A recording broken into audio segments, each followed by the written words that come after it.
Halo semuanya, di sini kami, Valen Jonathan dan teman saya Yoga Perkasa Didik akan mempresentasikan tugas akhir statistika dengan tema dan studi kasus yang kami ambil sendiri yaitu dengan judul mengetahui perbedaan ukuran bayam lokal dan Jepang melalui analisis iris dan perbandingan lapangan dengan menggunakan berbagai metode dalam program RStudio. Lanjut. Oke, di sini sudah perkenalan ya. Jadi kita latar belakang. Nah, jadi latar belakang kita mau mencari eh, untuk meneliti studi kasus yang kami pilih ini bayam daun bayam. Yang pertama itu kita menggunakan dua jenis bayam. Yang pertama lokal dan Jepang. Nah, apa sih yang pengen kita cari tahu? Yang pertama sudah jelas, karena ini dua jenis yang berbeda, kita mau mencari tahu apa sih perbedaan bayam lokal dan bayam Jepang, terutama pada daunnya, untuk lebar, panjang, dan mungkin diagonal dan bentuk kasarnya. Dan yang selanjutnya kita mau mencari tahu bentuk analisis atau metode analisis yang kita pakai ini bisa menghasilkan sebuah data yang seperti apa. Kita mau mencari korelasi antara panjang dan lebar, dan juga diagonalnya, dan mungkin kita akan mengetahui seperti apa sih persebaran data dari daun bayam ini. Lanjut.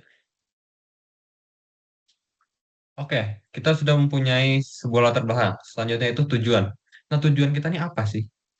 Dari uraian dari latar belakang tadi, kita menyimpulkan bahwa kita ingin mengetahui apa sih perbedaan ukuran panjang bayam lokal maupun bayam Jepang. Apakah itu berpengaruh terhadap diagonal dan lebar bayam tersebut?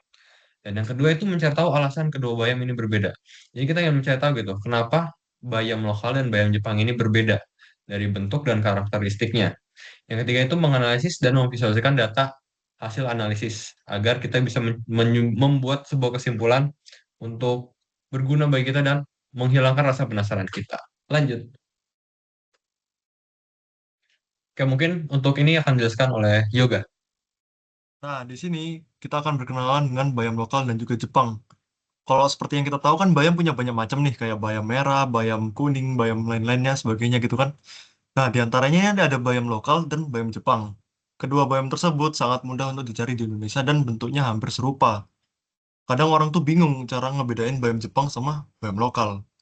Nah, tapi di sesi PPT kali ini kami tuh ingin tahu gitu loh. Gimana sih ukuran dari bayam lokal dan bayam Jepang? Apakah ada perbedaan signifikan gitu dari ukuran daunnya? Nah, nantinya akan kami bahas di PPT kali ini.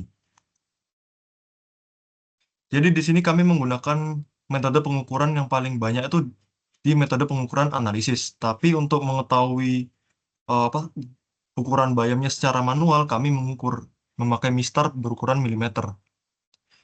Dan kami juga mengambil sekitar 100 sampel bayam lokal dan juga bayam Jepang. Di sini saya akan menjelaskan tentang dua hal atau dua ringkasan. Ringkasan yang pertama kami memakai yang namanya summary.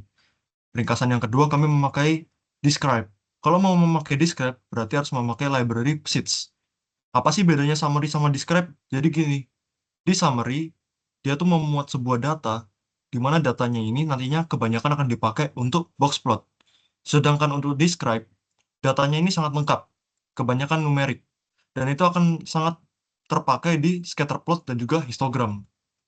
Di sini aku akan lebih menekankan ke summary. Kayak sebelum itu saya jelasin dulu dah isi-isi dari summary yang ada mean, first quarter, median, mean, third quarter, dan juga max. Min atau nilai minimum itu kayak nilai paling kecil di data. First quartile itu adalah nilai yang diambil sekitar 25% dari 75% data. Median itu adalah nilai tengah, bukan, iya nilai tengahnya. Kalau median itu adalah rata-ratanya. Kalau third quartile adalah data yang diambil sekitar 75% dari 25% data. Sedangkan max adalah nilai maksimum atau nilai paling besar dari sebuah data. Di sini saya akan menjelaskan sedikit tentang describe. Parse itu variabel kayak panjang daun tuh nomornya satu, lebar daun dua, dan seterusnya. Kalau n itu adalah jumlahnya. Kalau misal panjang daun dia punya data sekitar 100, lebar daun punya data sekitar 200 dan itu masuknya ke n. Mean itu seperti yang saya jelasin tadi yaitu nilai tengah. SD. SD sendiri adalah standar deviasi. Standar deviasi atau simpangan baku. itu digunakan untuk menunjukkan seberapa jauh data menyebar dari rata-rata. Jadi nilai yang paling, jadi dicari nilai yang lebih tinggi, berarti datanya lebih tersebar. Cara nyarinya kalau pingin banget manual loh ya, ini kalau pingin banget manual, saya tuliskan dulu sebentar, maka dia pakai rumus ini.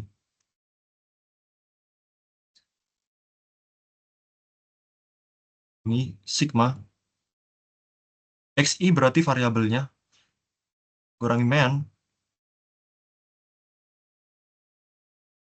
pangkat 2, dibagi n atau jumlah dari data, jumlah perhitungan data, dikurangi 1.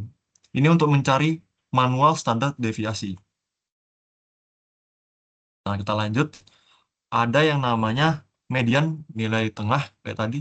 Terus ada trimet. Trimet itu kepanjangan dari trimet mean. Jadi, intinya ini tuh digunakan untuk mengurangi pengaruh outlier pada perhitungan rata-rata. Ini pasti pada bingung outlier itu apa. Jadi kalau di box plot, outlier itu kayak gini. Nih, ini namanya outlier. Lalu lanjut, ada yang namanya MAD atau kepanjangan dari median absolute deviation. Jadi dia tuh adalah median dari nilai absolut selisih setiap data terhadap median. Cara nyarinya tuh gampang, tapi saya tulisin aja biar nggak bingung. Itu untuk nyari MAD, itu kita cuma perlu median. Ini mohon maaf kalau lama ya ngetiknya, soalnya saya pakai mouse. Ini kita mutrakin X, I, variabelnya dikurangi median. Sini dikurangi median, ini X, mutlak. Nah ini rumusnya untuk MAD. Jadi fungsinya MAD itu sebenarnya untuk mengukur dispersi data menggunakan median. Jadi lebih tahan terhadap outlier. Nggak bakal kena outlier anggapannya. Cenderung mengurangi, bukan tahan. Lalu ada min, seperti yang aku jelasin tadi. Ada min dan max. Min itu nilai minimum, dan max itu nilai maksimum. Lalu ada range. Range itu selisih antara nilai maksimum dan minimum. Jadi cara nyarinya tinggal mengurangi nilai maksimum dan minimum. Lalu ada skew. Skewness ini biasanya dipakai banget nih di histogram sama scatterplot. Skewness itu artinya kemiringan. Jadi kayak ukuran asimetrik distribusi data. Untuk mencari skewness itu, sebentar ini saya hapus dulu. Nggak usah lah, kita duplikat aja. Dekatkan halaman, terus saya hapus dulu. Jadi cara nyarinya itu sebenarnya cukup mudah karena dia adalah kelanjutan dari standar deviasi, yang berarti dia rumusnya sigma xi variabel dikurangi mean pangkat 3 dibagi n min 1 dikali standar deviasi pangkat 3. Ini untuk mencari skew.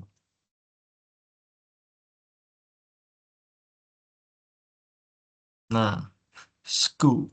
Skewness sendiri bisa diinterpretasikan. Kalau skewnessnya tuh lebih dari nol, mohon maaf ya tadi agak gagap.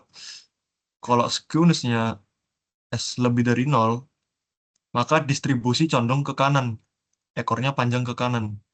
Kalau skewnessnya kurang dari nol, maka dia condongnya ke kiri, ekornya panjang ke kiri. Kalau skewnessnya lebih dari nol, maka distribusinya simetris atau yang biasanya saya anggap sebagai netral. Nah, lalu ada yang namanya kurtosis atau biasa disebut sebagai ukuran ketinggian dan ketajaman puncak puncak distribusi data. Untuk eh, cara rumusnya ini sebenarnya sama seperti ini, cuman pangkatnya kita ganti sebagai 4.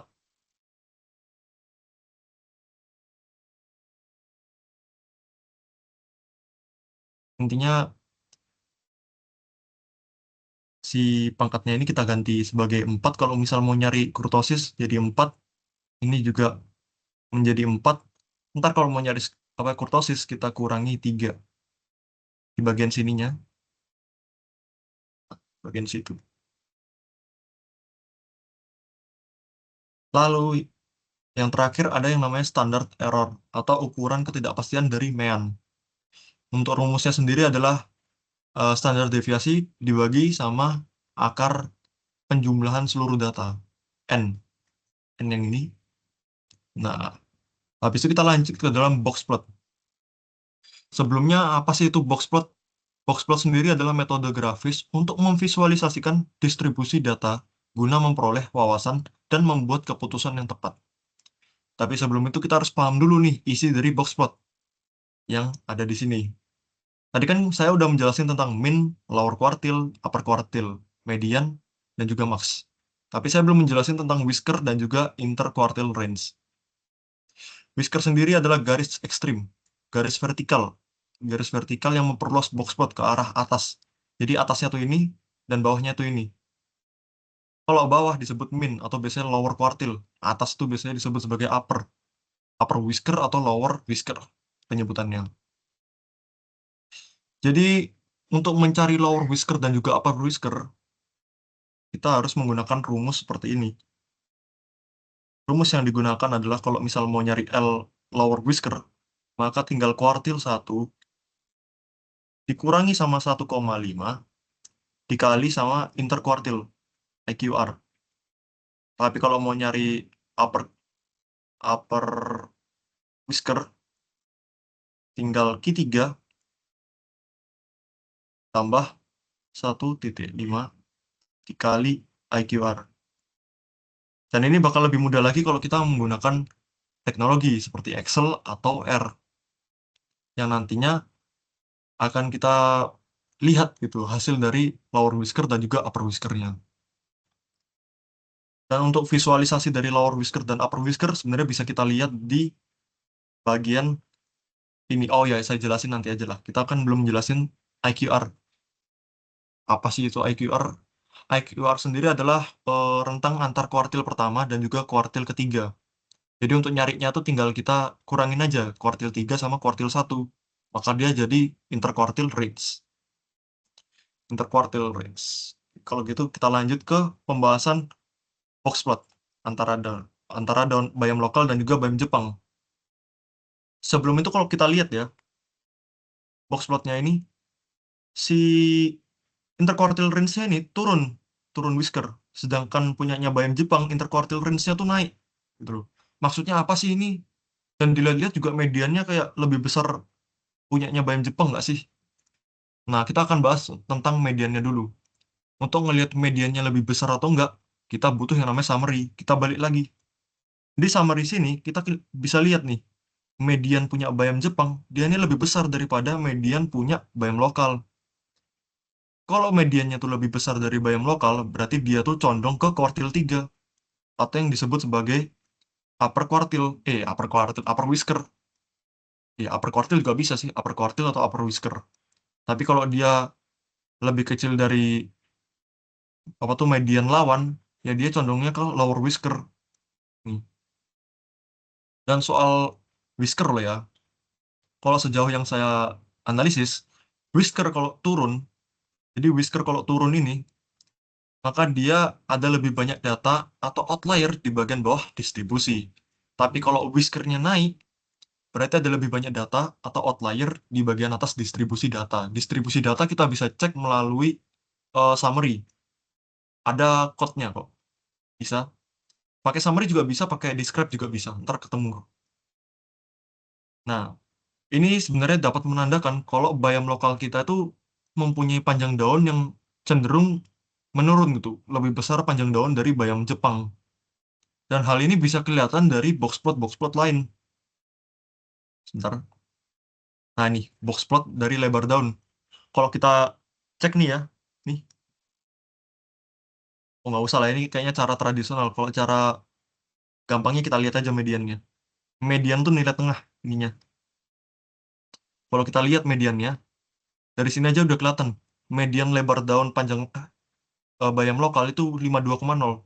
Sedangkan median bayam Jepang itu 78,50. Berarti udah ketebak kan kalau lebar daunnya tuh lebih banyak di bayam Jepang, lebih besar di bayam Jepang. Dan diagonalnya juga mengatakan begitu. Mediannya 76 dan di sini 103. ketebak banget kan kalau diagonal daun dari bayam Jepang itu lebih besar dari bayam lokal. Untuk lebih untuk lebih apa tuh meyakinkan analisis, kita nggak cuma memakai metode box plot. Ada metode histogram dan juga scatter plot yang nantinya akan dijelaskan oleh teman saya, Valen. Sekarang kita masuk ke metode penelitian dengan menggunakan histogram. Kalau dilihat-lihat di sini, histogram itu seperti chart biasa.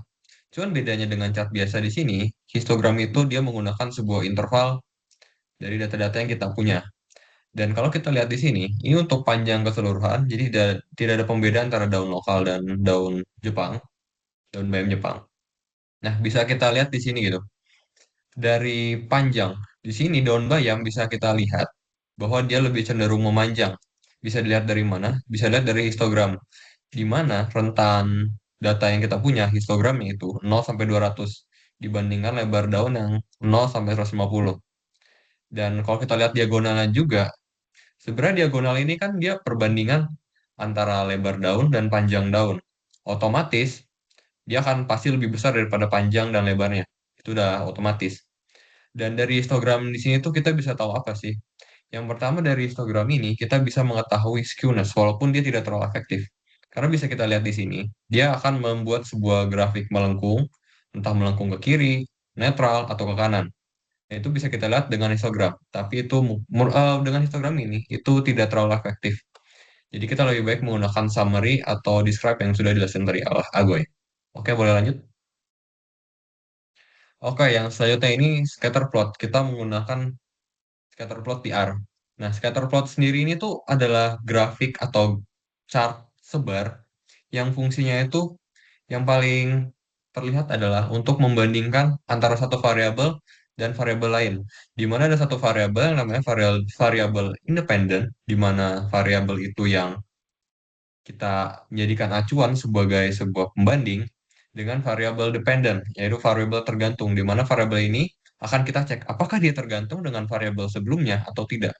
Di sini kita menggunakan sebuah variabel independen atau variabel X, yaitu panjang daun. Dan variabel Y adalah lebar dari daun dan diagonal daun tersebut. Jadi kita akan mengetahui apakah sebuah panjang dari daun bayam akan berpengaruh dengan lebar daun dan diagonal daun. Dan kita ingin mengetahui seberapa berpengaruhnya sih. Nah, dilihat dari scatter plot ini, kita mendapatkan sebuah persebaran data yang bisa dibilang seperti bentuk linear, lurus ke atas. Dan kalau kita lihat di sini, persebaran datanya itu cukup beragam ya. Bisa dibilang ini distribusi yang cukup beragam dari daun. Yang bisa kita artikan juga, kalau distribusinya beragam, artinya daun bayam itu mempunyai karakteristik daun yang cukup unik, di mana dia mungkin berbeda-beda dengan daun yang lain. Dan bila kita lihat di sini, ada sebuah garis merah. Nah, garis merah ini adalah sebuah garis regresi, di mana kita ingin melihat sebuah data itu benar-benar berpengaruh kuat atau tidak dengan variabel-variabel yang ada. Dan bisa kita lihat di sini, garis regresinya ini hampir membuat sebuah garis linear yang sempurna, di mana artinya mereka sangat berpengaruh. Oke, bisa lanjut. Dan kalau kita lihat di sini, di matriks scatter plot ini, untuk warna merah yang kita bisa lihat itu bayam lokal, dan untuk warna biru itu adalah bayam Jepang. Di mana yang bisa kita ketahui, bayam merah di sini tuh kelihatannya titik-titiknya itu lebih menyebar ya. Dan artinya apa ketika titik-titik ini menyebar? Artinya ya yang seperti bilang tadi, kalau semakin menyebar artinya dia semakin beragam gitu datanya. Dibandingkan dengan bayam biru yaitu bayam Jepang. Nah, fungsinya untuk matriks ini adalah mengetahui lebih detail lagi. Dan karena kita memakai dua jenis bayam yang berbeda, jadi kita menggunakan iris, yaitu data iris. Jadi kita mengiris kedua data tersebut menjadi dua warna yang berbeda, sehingga menjadi lebih kelihatan. Nah, di sini tuh kan kita bisa ngeliat gitu, bahwa bayam yang warna biru ini atau bayam Jepang ini ternyata memiliki panjang, lebar, dan diagonal yang lebih besar daripada bayam merah. Oke, lanjut. Oke, setelah kita menggunakan scatter plot, sekarang kita ingin mencari sebuah korelasi. Dan di R sendiri ada sebuah fungsi korelasi yang kita gunakan itu menggunakan metode Pearson. Dan ketika kita menggunakan metode Pearson ini, yang pertama kita mendapatkan ada yang namanya panjang daun, kita bandingkan dengan lebar daun gitu.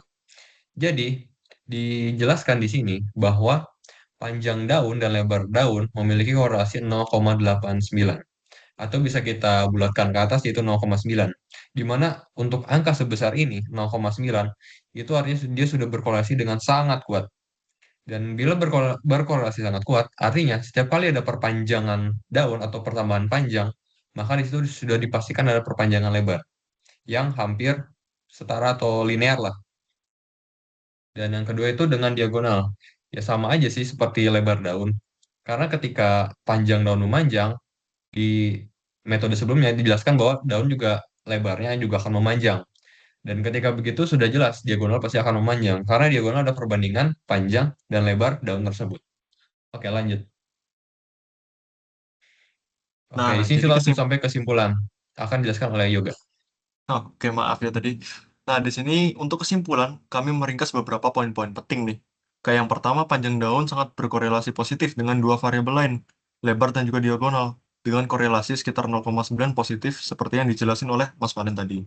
Nah, yang kedua ada variasi bentuk dan ukuran daun bayam.